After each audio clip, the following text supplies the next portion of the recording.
I want to welcome Tim Stewart back with us today, the Dr. Reverend Tim Stewart. And stand as you are able for our first song, This Little Light of Mine.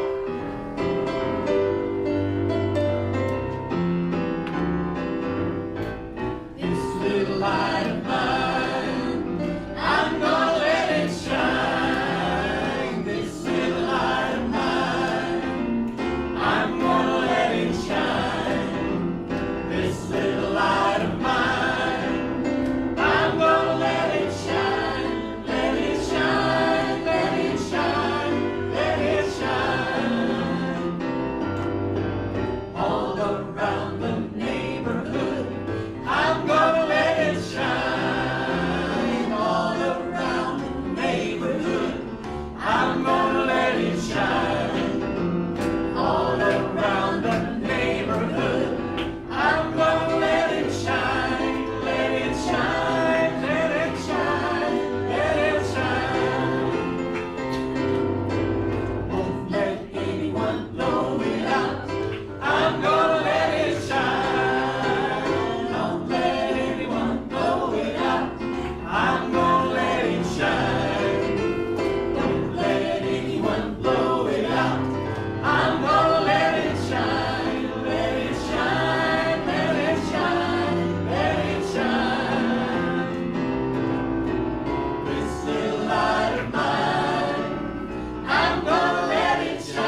glasses this morning, so my arm's not quite long enough. I will do my best. There you go. Readers. Thank you. Oh, guess what? There's letters on this page. Okay, Sunday, August the 22nd, Town Hall meeting. Put this on your calendar. At 1 p.m. after the service, Comfort Suites down the street, 2521 Elm Hill Pike, Nashville. In person or via Zoom, either one. We'd love to have you with us in person. It's always fun to see folks we haven't seen in a little while. In the newsletter on Tuesdays that come out, there's a link, the Zoom link, that will be there for you to click on if you prefer to view us at home. An email went out with a Zoom information this past week as well. Pizza. I love pizza. Will be brought in for lunch. So if you plan on attending in person, please RSVP to the church office, unityofmusiccity@gmail.com, and let us know how many will be in your party. Okay, can I count myself times 10? Hey, you are a party. I am a party. Not everybody knows that, Ryan. You did not tell my secret. Okay. Please check your email for a survey with a series of questions regarding what members are thinking when it comes to the ministerial offerings of Unity of Music City. This will help us, the Leadership Council, begin to take some new actions in the direction for Unity of Music City. Thank you for your important and appreciated participation. It's already gone out there. That survey's there. Take a look at it, and marinate with it. You know, just kind of waller in it a little bit, see how it feels to you. Answer those questions and get that back. That would be appreciated as soon as you can. The prayer chaplains are available for your prayers. If you have a prayer concern that you would like the chaplains to be made aware of, you can email that prayer request to uofmcprayerrequests@gmail.com. There's also a prayer box at the back of the room on the table back there with all the goodies. If you'd like to drop in a request in the box here, that would be great. Any and all prayer requests, of course, are welcomed, and we know that any and all prayer requests are answered. We don't always know how that's going to pan out, but they are answered. Okay, let's sing again. How about that? We're going to sing about just that aspect. Oh, One more. Got one more announcement. Good stuff. Before I do the mission, the vision, the purpose, look around the room. Is there anybody you've never had lunch with? Think about going to lunch with somebody today after the service. You have to eat anyway, right? So somebody you have not gone with before, think about that. So the vision of Unity of Music City is to remember the universal presence in each of us. Our mission is we create experiences for expanding consciousness and awakening infinite possibilities. And our purpose is we create a sacred space for authentic transformation.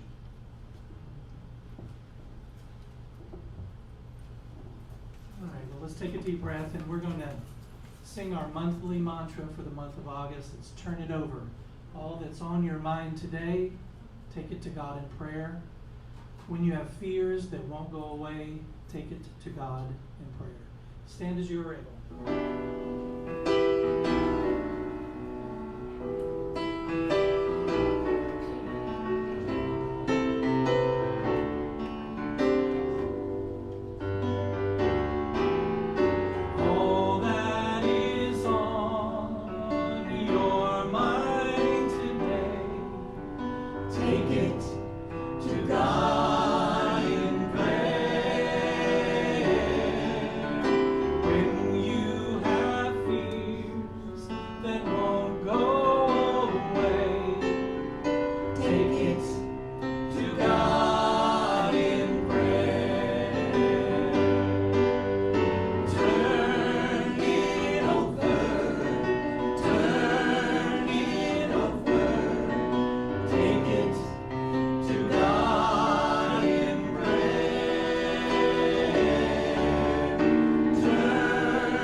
Good morning, everyone.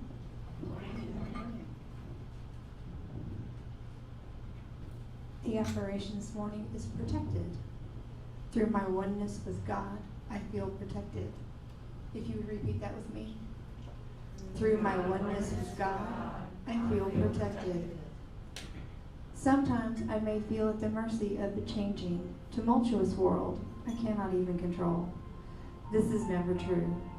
Even though the chaos of the world may swirl around me, at the center of my being is a place of perfect peace and calm.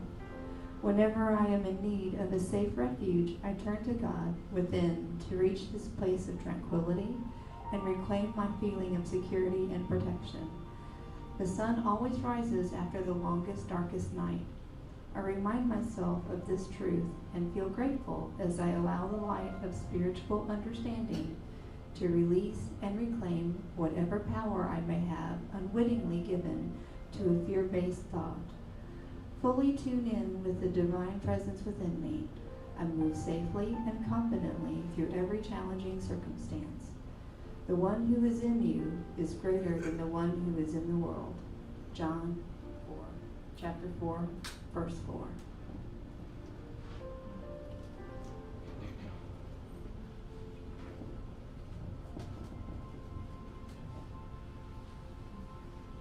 I'd like you to join me in a meditation.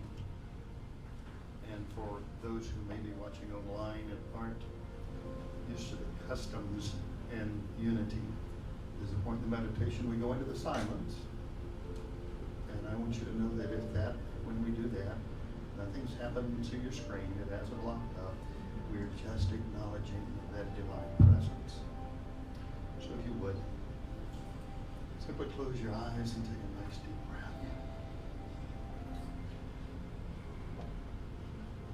Let all of your awareness turn to that inward presence.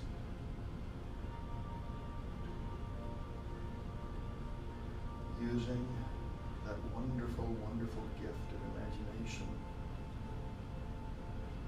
to explore new truths and new possibilities.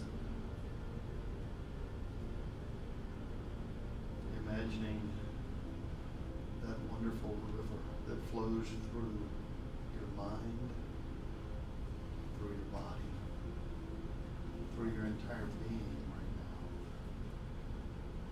now. A river of pure peace, a river of health,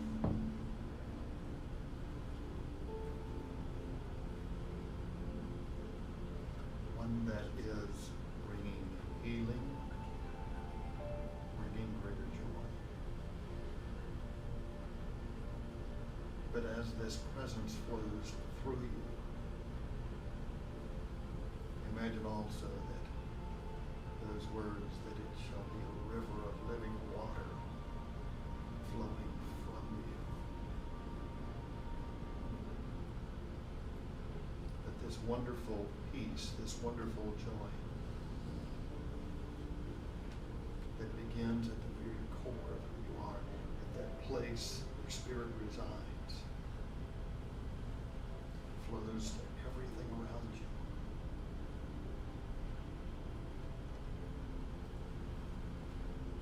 And just as water can bring life, new growth, to make a desert green, see new life, new growth, in all of humanity.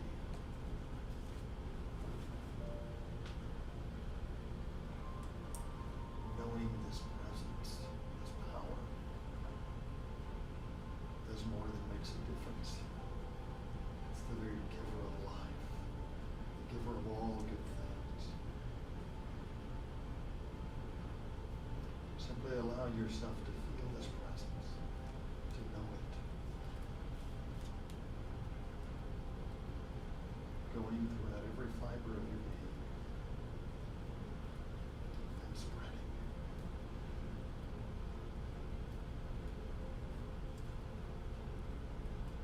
You simply feel that presence. Allow yourself to make it so real to you. Allow yourself to feel it.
this goodness, this love. It's too great to be contained, limitless and boundless.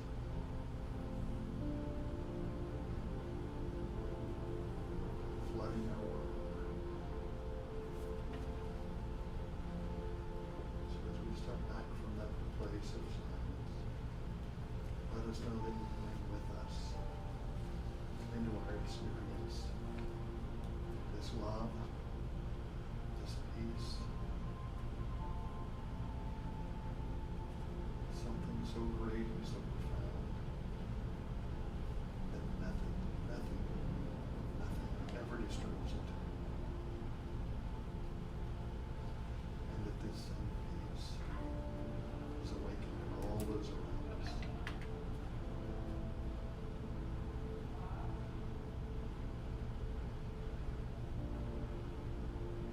Now, with that wonderful gratitude, as I say, thank you, God. Thank you for this wonderful love. Thank you for this wonderful day. Thank you. So it is.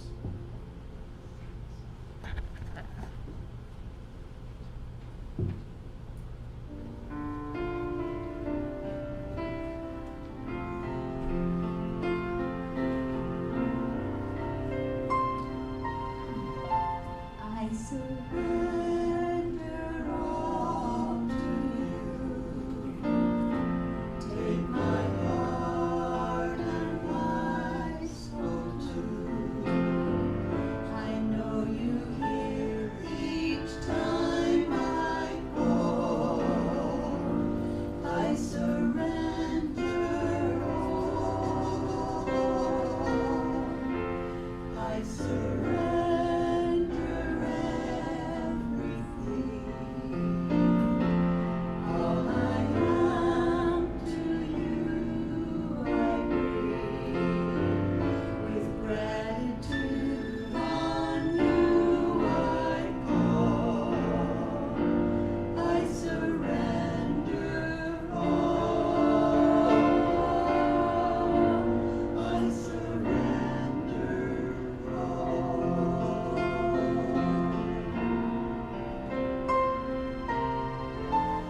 I surrender all to you. Take my heart and my soul too. I know you hear each time I call. I surrender all. I surrender everything. All I am to you I bring. With gratitude on you I call. I surrender all. I surrender all.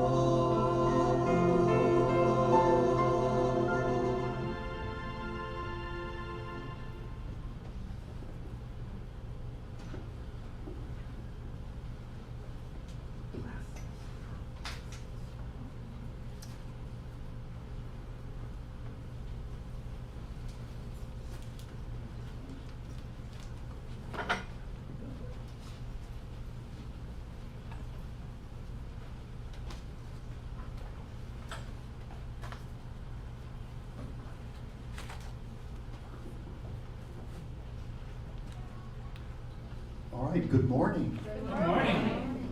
Oh, it is wonderful to look and see people, and today, as different ones were saying, you know, I'm a hugger. It was so great to get to hug people, you know, again. How many of you enjoy that? All right, very good. And just let me know if I start popping too much on this microphone. It's a little bit sensitive and getting adjusted to it. Some of you may look around and think, well, the last time you were here, you didn't carry notes and open them up quite so much, and take that time. And when we were talking ahead of time, I said, it's kind of like this, you know, when you go in and you speak a message somewhere, sometimes it's set up to just be that one message. Sometimes you have things that are a series that take several. And so today what I did is I took something that was part of a series. I have to watch myself. As one person told me at a place across town, I finished the talk and they said, oh, I said, that was good, I said, but my gosh, said, you could have made that into a month-long series. And I said, well, it was supposed to be in the So I didn't disguise that very well. But as I told this, and I understand that you will enjoy this one because your father being a minister, I said, I have notes because sometimes it reminds me not just what to put in, but what to leave out. And the story is told, and some of you may have heard me tell this, of a minister who, small country church up north, huge snowstorm, and he goes on Sunday morning and he gets the church warm and he waits, and one person shows up, happens to be a farmer who has a John Deere tractor. He pulls up on that John Deere tractor and he comes in the door and the minister's standing there and greets him, lets him have a seat, and the minister continues at the door. And when it's starting time, the minister goes to the front and he makes the announcements. And he sings, leads a song. He receives the offering. He does everything. And then when he gets ready to do his sermon, his talk, he goes for like a full 45 minutes. Just, if any of you have ever been to some of these churches, they feel if they haven't gone 45 minutes to an hour, they just haven't done something right. Or more. Or more. Or more. Yes. I was actually at a service one time where they went for 3 hours. One service. We won't talk about it.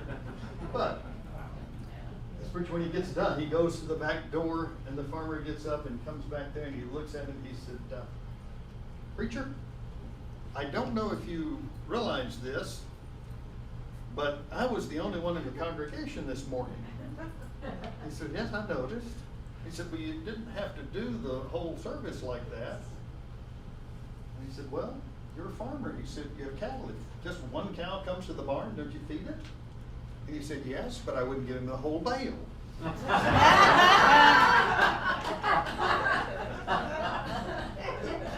So we want to be careful that we don't overfeed. So we're talking about the Great Discovery. My first great discovery right now is going to be how long this cord is and how much room that I have and how that's going to affect this camera. But we live in this amazing time. Constantly new discoveries. Almost daily we can look at news, and there's a whole section of news that I get that's just about scientific things going on in the world and technology. And almost daily there's something new. Great time. It started years ago. I remember reading an article one time that talked about how long it took from the first technologies we had to double, and then how that period of time for it to double again got shorter, and then it got shorter. And they said if that gap continued to shorten at that rate, we would eventually get to a point that technology would change so rapidly that a person would go to lunch, come back, and have to be retrained. So we might reach in our limited form right now, the limitation of that speed, okay? But it changes that rapidly. I remember, and any of you ever have something happen in your family that could become a sitcom? All right. My family, we were one of the first people when we moved out to the country. Microwave ovens had just become available commercially. And we were like the first family I knew of that ever had one. And my father was, if you look at his title, he was the chief electrical engineer serving as the superintendent of an Air Force base. Okay. But he was amazed by the microwave. Now, if you can imagine, he had retired at age 62, 30 years with the federal government. And we moved to the country. My uncle his brother-in-law, and he were great friends. They loved to fish together. But he would come down, and they were so amazed that you could put popcorn. They didn't have popcorn at that point in time developed specifically for the microwave, in the bag that would blow up. You put it inside a paper bag, and you twisted the paper bag top shut, and you turned on the microwave. Anybody ever remember doing that? Okay, good. I'm not the only old one here. All right. They would do this and stand there and look in amazement. These two grown men would stand there, and again, it was in the country. We used to say they're looking at it like a bull looks at a new gate. All right? But they would watch it. And I'll never forget the day that they put too much popcorn in, and it sometimes broke the bag and get out, so they decided to tie the thing shut. I don't know if it would still do this today. I mean, microwave technology has changed some. Used to be you put metal in it, it was a fireworks show, and now there are some metals you can actually put in a microwave. But they tied it with this string. I don't know what the string was made of, but they were so amazed that the paper bag didn't catch on fire, but this string caught on fire in the microwave. So they were totally amazed by it. So many things in technology. Do you have a memory stick over here somewhere around your computer? Hand me one for just a second, if you would. I actually meant to put one in my pocket this morning. Just for a little visual for a second. I remember when men first went to the moon. You remember that? And I remember getting set up and watch that on the television. Television that we had was black and white, okay? Watching that moon landing. Now, I knew nothing about computers. Computers weren't something that were in homes at that point in time. But the computer that was the main computer for that flight had 5 megabytes, not gigabytes. We talk about gigabytes today and terabytes. 5 megabytes of memory. I haven't looked to see how much is on this one. This is 8 gigs, but I have some at home, and I look at them and I realize, wow, this is like the ones I have at home, this size, 2,000 times the memory, and that's what sent men to the moon, and the one that sent men to the moon would have filled this room. Your cell phone today is more powerful, all right? So we have these huge advances. And it's good, we can get them in medicine. 100 years ago, this very year, was when they developed insulin to treat diabetics. Prior to that, if you got a diagnosis of diabetes, you had anywhere from about 18 months to 2 years to live. If you've never read the story, there's a book called Healing the Incurable by Frederick Bales. Anybody ever hear of Frederick Bales? I know you two probably should have, but Frederick Bales was a religious science minister. At one time had a church that was like the second largest one in their group, but he was diagnosed with diabetes. He was going to be a medical missionary. He originally wasn't in the New Thought movement. And he lived until 1970, I believe it was. But he was diagnosed back in 1914, 1916, something like this, with diabetes. Okay?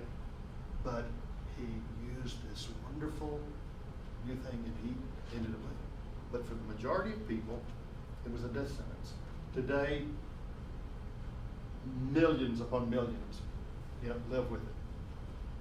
So all of these things, I mean, even nuclear power. To imagine that a submarine can be a nuclear powered submarine and go 20 years before they have to change those rods and so sort of refuel it. Man, if I could just get that in my car. All of those things. But yet, none of it is what I call the great discovery. None of it is what I call the great discovery because of the impact it can have on us. And now before I really get into that, I want to say something about New Thought overall. We have this wonderful thing. We have a great teaching, but we really don't always get together with our teaching. Listen to me for a moment. Because we always have this wonderful love and acceptance, we don't tell somebody they're wrong because they disagree with us, right? We allow people to be exactly who they are, and we don't judge and we don't condemn them. As long as we're living in our teaching, we don't. And we have people that come in and they like this and another one doesn't, and they like that and another one doesn't, and it's all just fine. We build communities that are based in love. Do you agree with that? Yes. And I don't know how much trouble this is, but if you would, can you put your vision, mission statement back up there? I'm going to refer to it in a minute. I didn't plan on doing this, but when you got it up, I saw something, I liked it so well, I've got to use it in a minute. But we build these communities that are based in love, and some people come because, hey, this is where I can feel love, this is where I can be accepted, this is where I can be me and know that the divine accepts me as well. Okay? So regardless of where you are in that, I'm still going to share part of our teaching that I call the Great Discovery. And that is when we realize this wonderful inner power. We recognize our own divinity. When we do that, it changes. Now, you can awaken to that, and you realize what it does. It brings more love. It brings more harmony. It brings so many things in life. I look at my own self, and as I tell people, I was a fundamentalist minister, but it was just really one of those things that was always kind of a rocky thing for me. Why? Because it was a God you had to be afraid of. Mm-hmm. Amen. Can you imagine that? How many of you here have children? Now, keep your hands up for a minute. All right.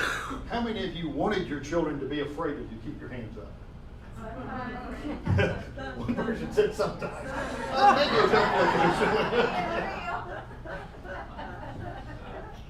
Thank you for your honesty. Yes, thank you for your honesty. You get to be you. Okay? Been down that street. But if we can get children, instead of fearing us, to respect us, people don't understand that difference sometimes. Fear is forced upon someone, but respect is something that is earned. Amen. All right? And believe me, if you're ever having someone that you need to rely on, you want somebody that has respect and love, not somebody who fears you. That's right. Okay? Children, a little different, but we'll leave that, all right? They grow on you. But this profound effect that waking up to this thing about who we are, learning who we are. Last time I was here, I mentioned Terry McBride. I'll have to tell him nobody applauded this time. I actually called him and told him that. But Terry does a talk called "Who Do You Think You Are?" That was a question. When we wake up to that, that was the discovery that allowed him to be healed. It's the discovery that does that. So you've got to determine how far along in this point you are. It's not always instantaneous. When I first, and I'll share this, yesterday was my 22nd anniversary. My wife, she's, honey, if you're watching, they're applauding for you. She's planning a trip to the Vatican, and the Pope will declare her a saint for putting up with me. She said, when I told her that yesterday, she says, honey, but you put up with me for 22. And I said, yes, but I've enjoyed it. Anyway. But everyone has to. For me, I met her. She had just started going to what was then Religious Science of Nashville. And I started going with her because, hey, when you're dating, you'll go anywhere they want to go. Right? When you're dating, you go anywhere they want to go. And I would go and I would hear the talk, and I just thought, well, that's really some positive talk, but I just thought that underneath all of it was that same old theology that I had known. Then I realized, wait, I'm not hearing that. And when I took the first class I ever took, it was a class that was Troward, and suddenly there was this light bulb moment for me. It was this thing that went off, and for me it was that. But I had been there for several years, and I had heard this, and suddenly it dawned on me. I awakened, and it was life-changing. So today I'm going to give you 3 questions, and it's something you can ask yourself, because again, we don't judge somebody, you judge this for yourself. Because again, there's some reason to do that, because again, it's not judgmental, but it's assessing where you are.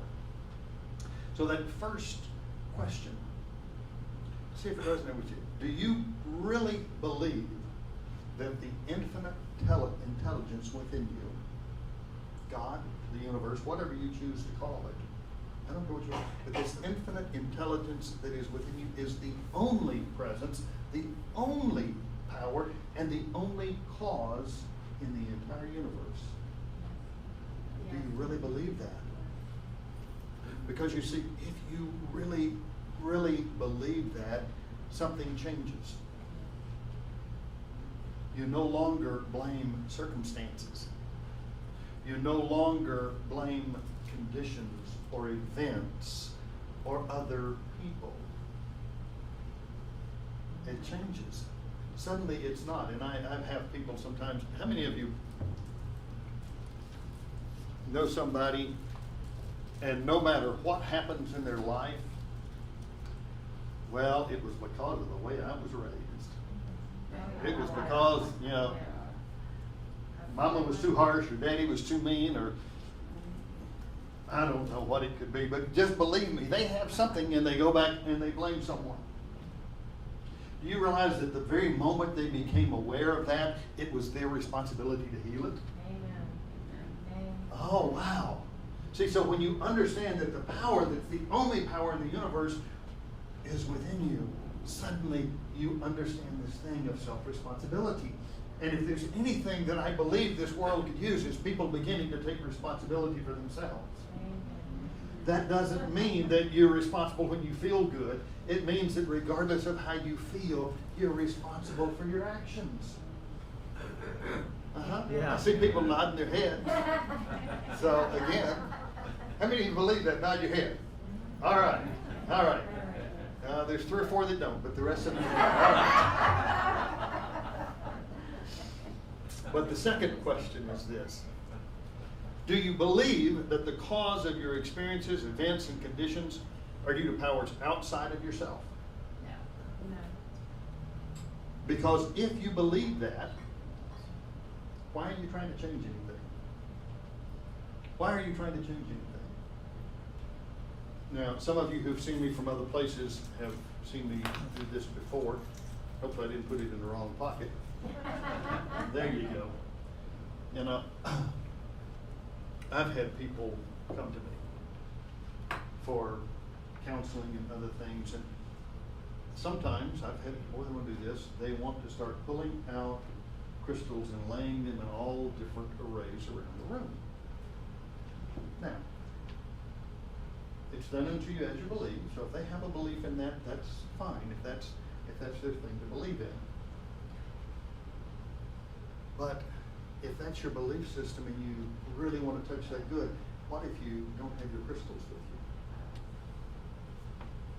you? You know, I'm talking about something that's a great discovery because it's not something that can be taken from you. You see, I have in my pocket a tiger's eye.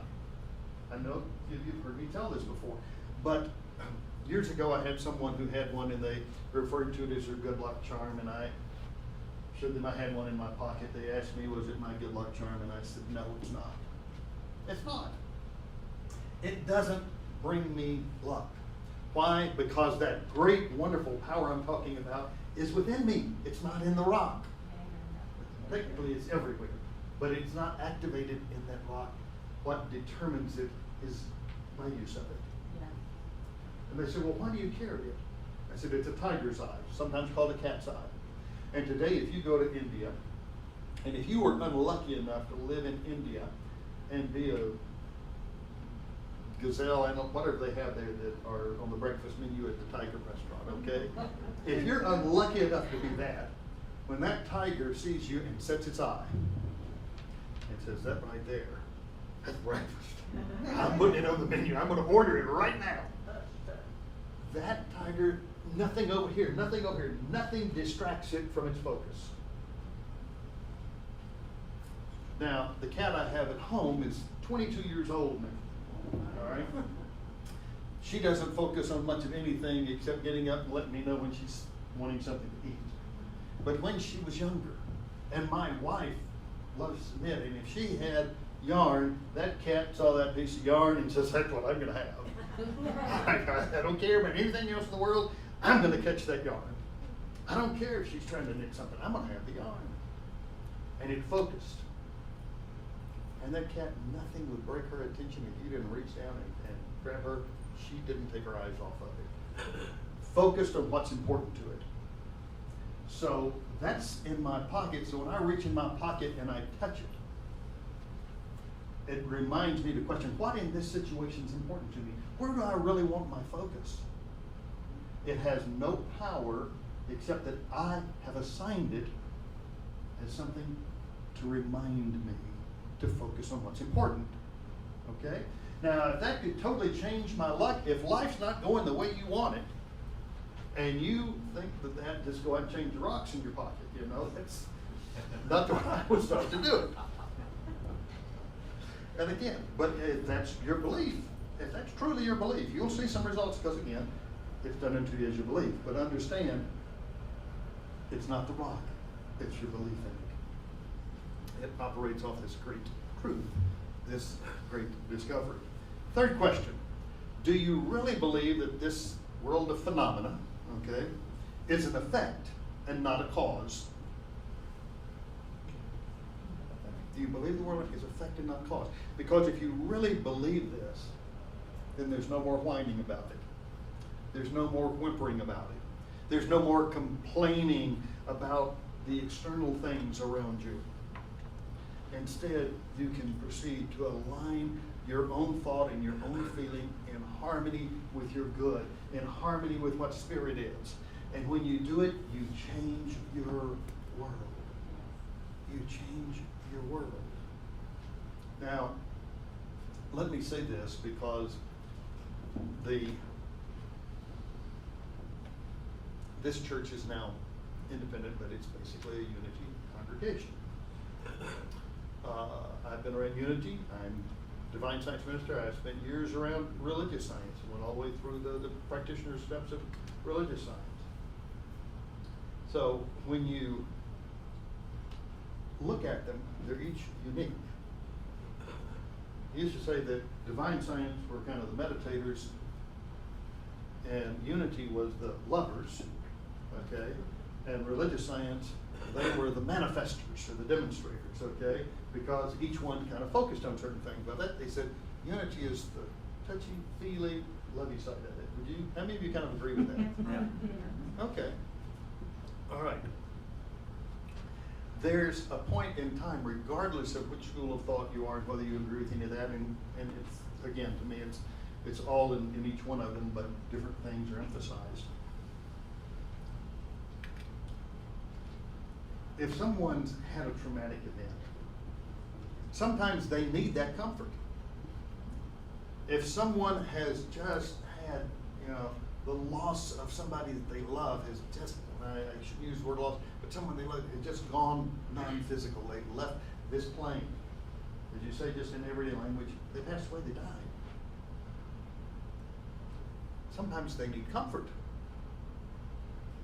If someone's just had something traumatic, other than that, or maybe somebody died in a traumatic way, they need comfort perhaps. But there comes a point that we have to go from comfort to healing that you're comforting them from. Does that make sense to everybody? There comes that point. So when you understand that it's all an effect and not a cause, and you go back to this underlying truth, then you can change your world and you can get from that point that no longer the thing of victimhood again. So, what I invite you to do, if you've answered those in a way that's aligned, but they weren't all yeses, they weren't all nos, okay? But if you really believe that this that's within you is not just within you, it's the very essence, it's the presence of your being. It's kind of like ice and water. You put a cube of ice in water, it's all the same thing. Just understand that if you really believe these things, it's time for you to get acquainted with all of the tremendous potentiality that is within you. Understand what's possible. And actually you can't, because there are unlimited possibilities. But if you really begin to get acquainted with, hey, what is the potential there? Doesn't necessarily mean you use it, because, hey, my car has the potential to take me into Nashville. Or for that matter, I could get in it and go to Knoxville or Florida, anywhere else. Okay? Have a hard time driving it to Hawaii, but, you know, You can try. I can try. There's another joke about how wide do you want that bridge, but we won't talk about that. Yeah, I know that one. But the potential is there. So what keeps it from happening? Doesn't happen till I make the decision for it. It doesn't happen. Why? Because I'm still in charge. And all of these great potentialities in your life are waiting for one thing, and that's you. That's right. It's waiting for you. It's waiting, in my life, it's waiting for me. And again, every time you will ever hear me, I try to give something that you can apply individually and you can apply as a collective. Because when you really are speaking to a church, you're speaking to a big family. You're speaking to a big family. You're speaking to people that they have a love and an honor and respect for each other. If everything's functioning properly, they do. Okay? So there's an infinite potential that's for you as an individual and for this spiritual community.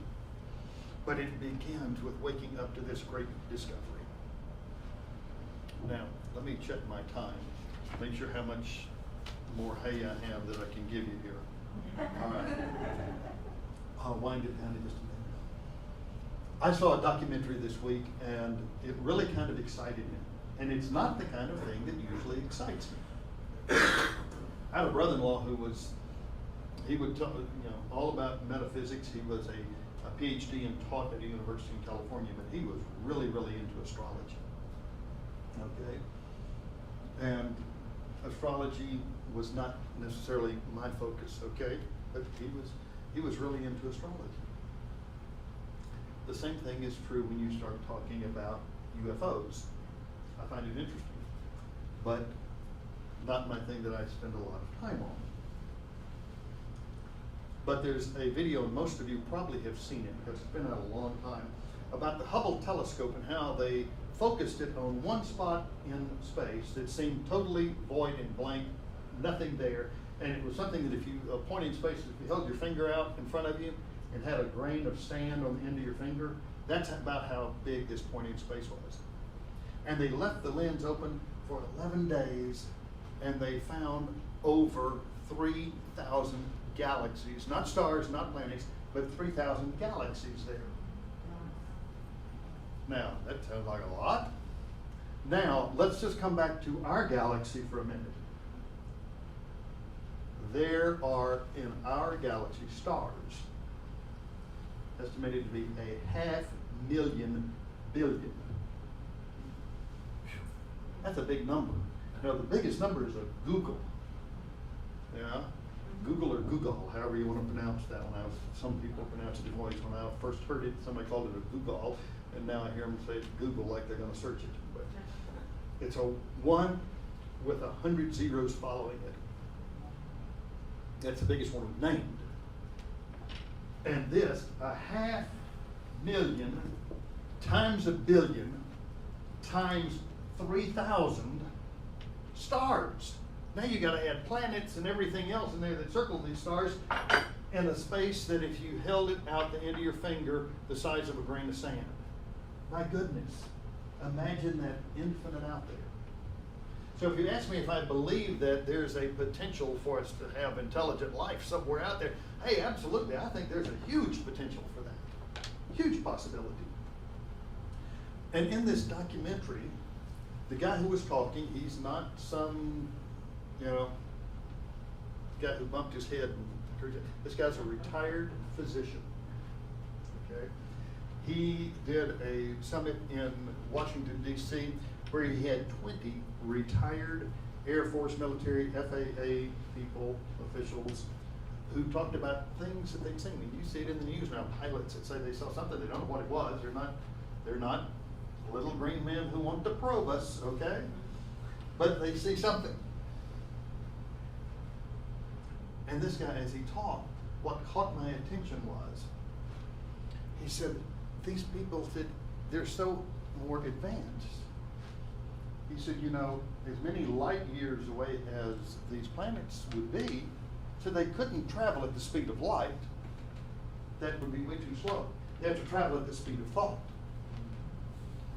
And he said, it is a state of consciousness that allows someone to be able to perceive it or see it.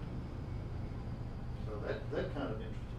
But he said, he kept using things like, when our consciousness grows, it's a different level of consciousness and oneness and unity. And he said, you know, nobody has ever, you know, been harmed by this, according to him. And again, I'm not saying it's so, I'm not saying it's not so, I'm not going to get into a conspiracy theory of some sort. But he claims that, you know, the government has seen these UFOs and have sometimes taken a very defensive posture and even fired at them and things like this.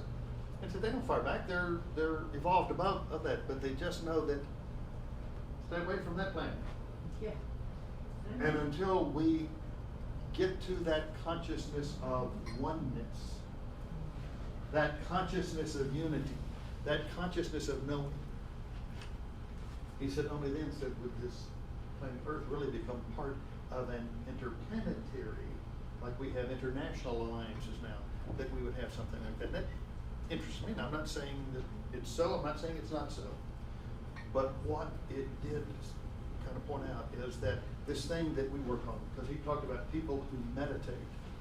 He even went into the studies that were shown that when you have people who meditate, and you can, without even telling the population of a city that you're doing it, get people who are experienced meditators to go into that city, equivalent to about 1% of the population. So a city of, you know, for every 100 people, one. Go into that city and meditate. The difference in crime rates and different things like this. Yes. Random number generators and what they did, like at different times since they've been doing it, including right before 9/11. What occurred with those would be like more likely win the Powerball, or excuse me, win the Mega Millions on Friday night and the Powerball on Saturday night than to see that happen. And if you can win both of those, we are now best friends. All right. But the point being, it comes back to this thing about a great discovery. This one life and power that we are. We are, because you're it in expression. There's a great difference between just being an expression of God and being the divine in expression, and that's what you are. When I was speaking at the door today to whoever it was, and we talked about the way we are, and I said, you know, when we realize that the real truth about ourselves may not be how we feel that morning. The real truth about ourselves is something much deeper, and when we live up to that, we have these wonderful potentials. Now, there's a lot of hay left, but I'm going to close with this. Remember that this wonderful power allows you to do many things, because you get to change your thinking, you get to change your mind. Look up the word mind in Charles Fillmore's Metaphysical Bible Dictionary. You want to see all the different things mind mean. But when you change your mind, you change your body, because your body is just mind in a condensed form. It's mind, spirit, same words. All right. Also, understand that when it comes to your health and your body, your mind will follow your mental vision. You go where your vision is. So get a new vision.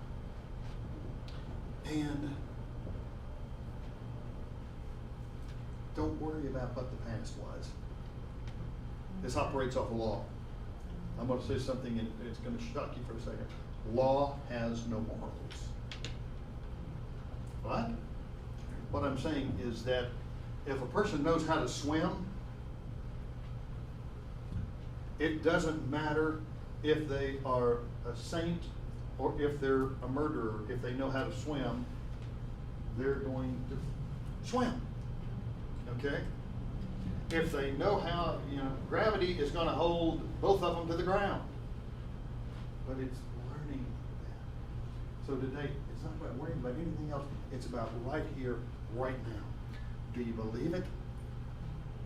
Are you ready to step into that place? Are you ready to take control? Are you ready to really look at what your infinite possibilities, the potentials that you have? Again, it's like that tank full of gas I've got. How far do you want to go? That today is up to you. Thank you. So it is. Stay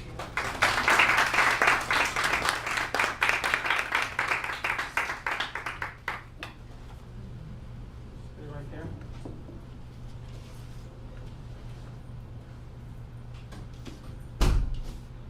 Thank you, Tim. Give us a lot to think about this week. And we're going to take all of that and we're going to focus that thinking and that energy on our prosperity. We've got our tithe and offering bucket there in the back. You can also tithe through the website. But let's all say the prosperity blessing together. Divine love flowing through me blesses and multiplies all that I have, all that I give, and all that I receive. So it is. We live in a world of infinite abundance, so let's all sing that together.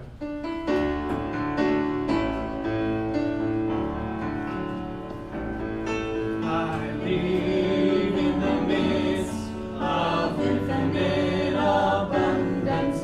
I give freely and fearlessly to life. I live in the midst of infinite abundance, and life gives back to me. One more time. I live in the midst of infinite abundance. I give freely and fearlessly to life. I live in the midst of infinite abundance, and life gives back to me. And life gives back to me. Join us in the prayer of protection. The light of God surrounds us. The love of God enfolds us. The power of God protects us. The presence of God watches over us. Wherever we are, God is.